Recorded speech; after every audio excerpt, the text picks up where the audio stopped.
وہ حضرت عثمان غنی رضی اللہ تعالیٰ عنہ جنہوں نے اللہ دے پیارے حبیب صلی اللہ علیہ وآلہ وسلم دے کولوں کئی مرتبہ جنت خریدی.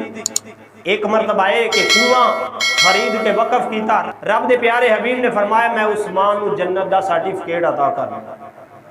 دوسری مرتبہ جیش الاسرت دا جدو مقام آیا حضرات وقار اللہ دے پیارے حبیب صلی اللہ علیہ وآلہ وسلم نے فرمایا اے میرے غلاموں جنگ دا موقع ہے کیڑا ہے جڑا اپنا مال خرچ کرے. حضرت عثمان غنی 3 مرتبہ کھڑے ہوئے عرض کیتی یا رسول اللہ میں اپنا مال دیواں گا. پہلی مرتبہ 100 دوسری مرتبہ 200 تیسری مرتبہ 300.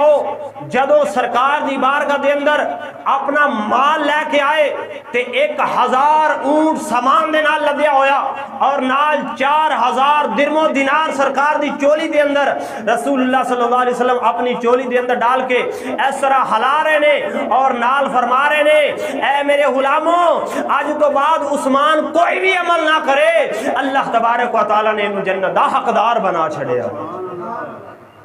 تیسرا موقع اللہ دے پیارے حبیب صلی اللہ علیہ وآلہ وسلم دے اس غلام نے جنت خریدی سرکار دے کولو. جدوں سرکار دے غلامہ دے اندر دن بدن اضافہ پیا ہوندا ہے لوگ مختلف قبائل تو آ کے مختلف شہراں تو آ کے پنڈاں تو ڈیریاں تو آ کے تے رسول اللہ صلی اللہ علیہ وآلہ وسلم دا کلمہ پڑھ رہے نے.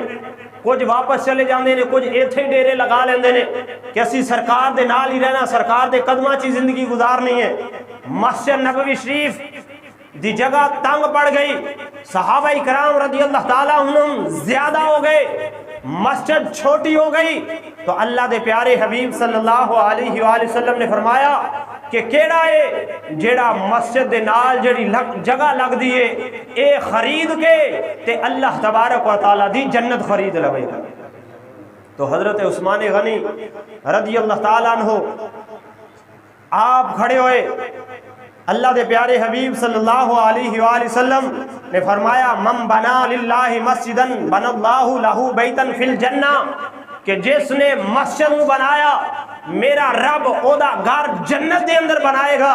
حضرت عثمان غنی رضی اللہ تعالیٰ نے کھڑے ہوئے عرض کیتی یا رسول اللہ میں تہاڈا غلام اے ساری جگہ خرید کے تے رب دے رسول دی رضا واسطے مسجد دے اندر شامل کرنا وا.